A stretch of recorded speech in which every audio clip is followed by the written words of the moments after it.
Hi, I'm Johnny Archer. It is Friday, October 23rd, and here are the 6 things you need to know today. Opa-locka police released new body cam video of officers responding to a man in a mental health crisis back in September.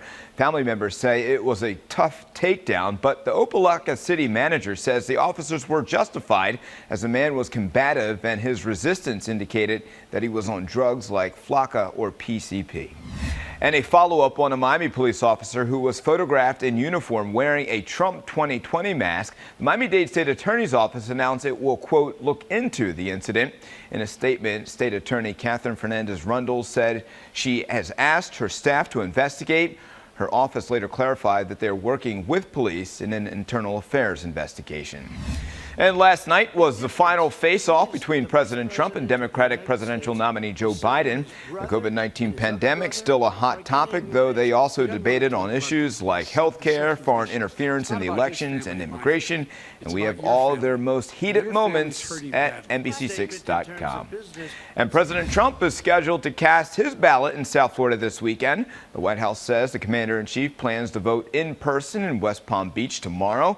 And he's not the only high-profile visit. Former President Barack Obama is set to travel in Miami the very same day to campaign for his former Vice President Joe Biden. A South Florida nurse accuses a doctor of intentionally coughing on her when she was sick, or he was sick, I should say.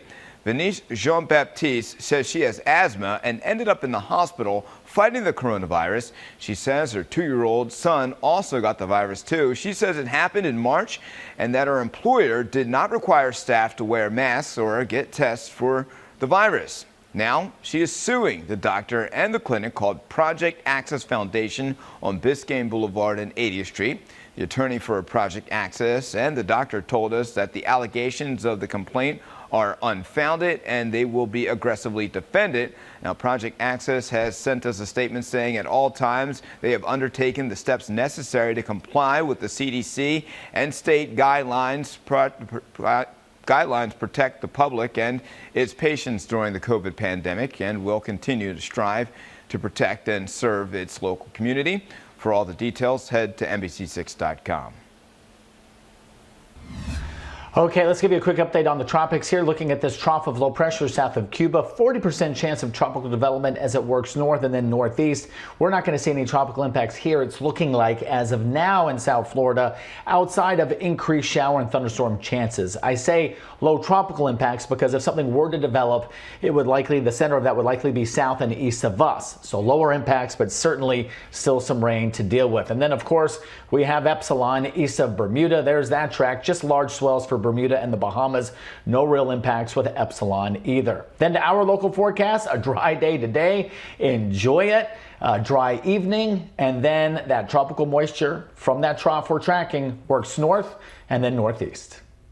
Thank you, Adam. And those are your 6 things you need to know today. You can always follow us on the NBC6 app and get the forecast there as well. Remember, you can watch NBC6 on our app, Roku, Apple TV, and YouTube.